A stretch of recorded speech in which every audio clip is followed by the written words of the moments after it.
بسم الله الرحمن الرحيم السلام عليكم ورحمة الله وبركاته داودياشا qiimaha iyo qaayaha leh waxaan farxad gelinaya inaan idinla wadaagno oo idin soo gudbino muuqaalkan waxa laga yaabaa marka hore aad aragtid inay yaabtid kani waa gaari socda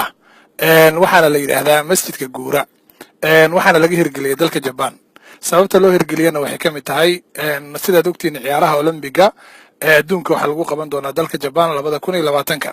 dalka Japan oo heer sare ka gaaray tiknoolajiyada iyo maaragtay horumarka adduunka ayaa wuxuu ugu talagalay muslimiinta ciyaartooyda ee ka qayb gali doonta iyo dadka maaragtay ciyaarta soo booqan doona meel ay ku tukadaan maadaama dalka Japan uusan ahayn dad ay ku badan yihiin muslimiinta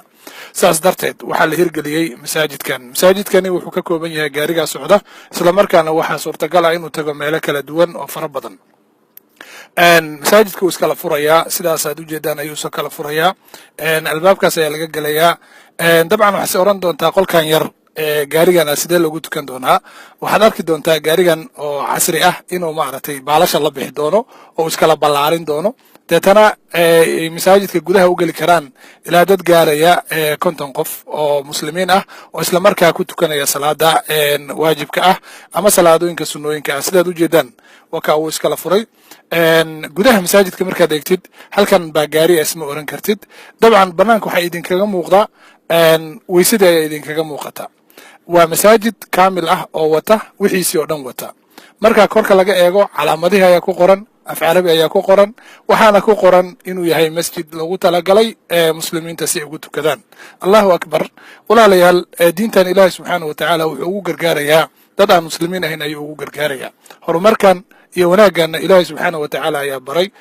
gudaha masjidka sidaad u jeedaan waa masjidka weyn oo nadiifka ah gaarigana wuxuu tagayaa meelaha ay muslimiinta joogaan ama looga baahan yahay kolba la leeyahay dad muslimiin ayaa jooga alxamdulillah dadkii muslimiinta oo ka qayb galay furitaanka masjidkan aad iyo aad ayay u soo dhaweeyeen wayna la yaabeen sida dadka caadadu ahayd mobilkooda ayay wateen waad u jeedaan weysadiisa xataa uu wataa ma sha Allah muslimiintu way ku weysaysanayaan waa horumar cajiib ah u baahan in looga daydo gaar ahaan waxa loo baahan yahay wadamada muslimiinta ah inay maal gashadaan